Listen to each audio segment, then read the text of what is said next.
इतिहास की दुनिया में आपका अभिनंदन। इतिहास पाठ में आज हम बात करेंगे प्रोफेसर नंद किशोर आचार्य की पुस्तक इतिहास के सवाल के एक अध्याय सार्वभौमिक सभ्यता की जड़ें की।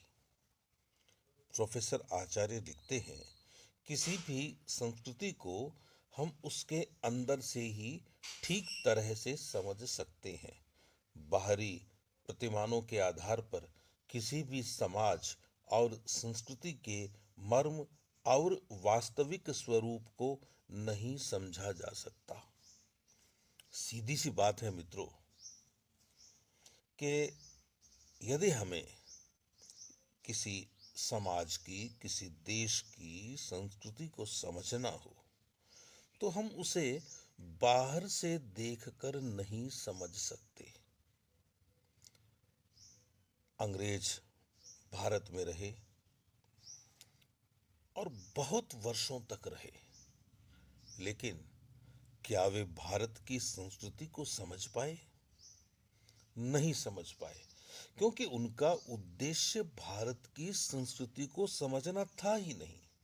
वे यहाँ व्यापार करने आए थे और बाद में उनका उद्देश्य यहाँ व्यापार करना भी हो गया और यहाँ शासन करना भी हो गया। अब उन अंग्रेजों की लिखी हुई पुस्तकों के आधार पर हम भारत की संस्कृति की, भारत की सभ्यता की व्याख्या करना चाहें तो नहीं कर सकते। दुर्भाग्य यह रहा इस देश का कि यह देश बार बार गुलाम होता चला गया। यद्यपि यह गुलामी राजनीतिक थी, सांस्कृतिक दृष्टि से हमें कोई गुलाम नहीं बना पाया। हमारे देश में शिक्षा व्यवस्था का जो स्वरूप है वह स्वरूप हमें अंग्रेजों से मिला है। जितने सुधार इसमें हमें करने चाहिए थे वे हमने नहीं किए। अंग्रेजों ने हमें जिस तरह से पढ़ाया हम उसी तरह से पढ़े। उन्होंने अपनी धारणाएं हमें बताई और हम उन्हीं धारणाओं के आधार पर आगे चल पड़े। प्रोफेसर आचार्य ऐसी ही कुछ धारणाओं की व्याख्या कर रहे हैं। वे हमें समझाने की कोशिश कर रहे हैं कि दूसरों के लिखे हुए विवरण के आधार पर हम हमारी संस्कृति को नहीं समझ सकते। यदि हमारी संस्कृति को कोई हमारा होकर समझता तो शायद वह हमारे लिए कुछ अच्छा लिखता। यह बात केवल अंग्रेजों पर लागू नहीं होती, यह बात उन सभी लोगों पर लागू होती है जो दूसरे समाजों पर लिखते हैं, बिना पूरा किसी समाज को समझे हुए, किसी समाज के भीतर उतरे हुए। तो प्रोफेसर आचार्य लिखते हैं कि किसी भी संस्कृति को हम उसके अंदर से ही ठीक तरह से समझ सकते हैं। बाहरी प्रतिमानों के आधार पर किसी भी समाज और संस्कृति के मर्म और वास्तविक स्वरूप को नहीं समझा जा सकता।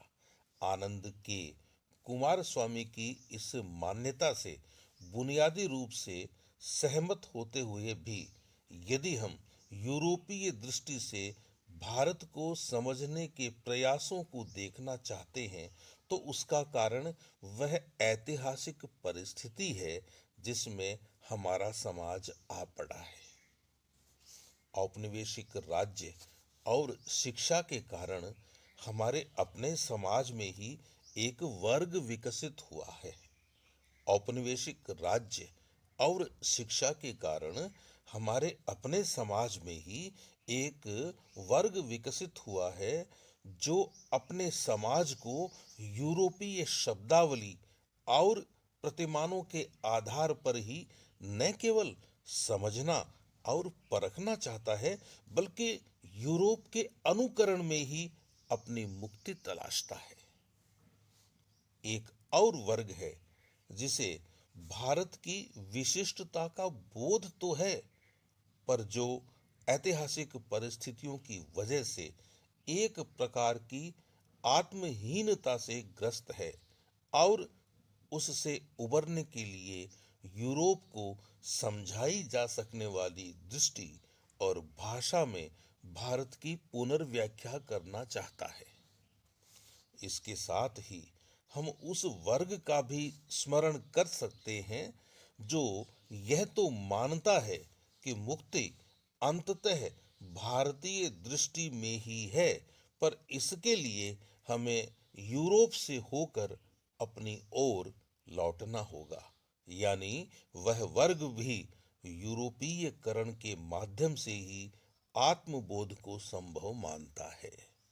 विल्हेम हाल्फफोस की पुस्तक विल्हेम हाल्फफोस की पुस्तक इंडिया एंड यूरोप एन ऐसे इन फिलोसॉफिकल अंडरस्टैंडिंग का महत्व इसी बात में है कि यह यूरोप और भारत के एक दूसरे के समझने के प्रयासों और उनके पीछे कार्यरत दृष्टि को एक ऐतिहासिक परिप्रेक्ष्य में रखकर उनका विश्लेषण करने का उल्लेखनीय प्रयास करती है। लेकिन हाल्फफॉस के इस प्रयास का मंतव्य क्या है? क्या वह भारोपीय संवाद की कहानी मात्र कहना चाहते हैं? कहा जा सकता है कि किसी भी बौद्धिक कर्म का प्रयोजन मूलतः बौद्धिक ही होता है, इसलिए उसमें किसी इतर मंतव्य को नहीं देखा जाना चाहिए। लेकिन यह भी इतना ही सच है कि प्रत्येक बौद्धिक कर्म किसी न किसी दृष्टि से उपजता और किसी न किसी दृष्टि में पर्यवसित होता है। वे अपने अतीत की तलाश की प्रक्रिया में तो भारत की ओर भी देखते थे, पर उसके साथ समकालीन बौद्धिक संवाद की प्रवृत्ति उनमें दिखाई नहीं देती। वे अपने अतीत की तलाश की प्रक्रिया में तो भारत की ओर भी देखते थे, पर उसके साथ समकालीन बौद्धिक संवाद की प्रवृत्ति उनमें नहीं दिखाई देती। जहां तक जर्मन रोमांटिकों का सवाल है, उनमें पूर्व और भारत के प्रति गहरा आकर्षण दिखाई देता है और हाल्फफॉस ने उसकी विस्तृत चर्चा भी की है। लेकिन अपने विश्लेषण में हाल्फफॉस इस बात पर ध्यान नहीं दे पाते कि जर्मन रोमांटिकों के भारत के प्रति इस आकर्षण का कारण भी भारतीय दर्शन की बौद्धिक श्रेष्ठता नहीं, बल्कि उसकी कथित अबौद्धिकता ही थी। ये रोमांटिक विचारक तत्कालीन यूरोप में विकसित हो रहे विज्ञान, औद्योगिकीकरण, उपयोगितावाद और निश्चयवाद से घबरा जाने के कारण बुद्धि के बजाय विश्वास में शरण तलाश रहे थे और भारतीय परंपरा इसी दृष्टि से उन्हें आकर्षित करती थी। अन्यथा श्लेगेल के इस विचार को भी हाल्फफॉस भी जानते हैं कि संपूर्ण सत्य तो केवल ईसाई प्रकाशना में ही मिल सकता है। ग्रीक दर्शन के बजाय भारतीय दर्शन इसलिए उनके अधिक अनुकूल पड़ता था कि उनकी दृष्टि में ग्रीक दर्शन के आधार पर उस रहस्यानुभूति को नहीं समझाया जा सकता था जो ईसाई प्रकाशना का आधार है।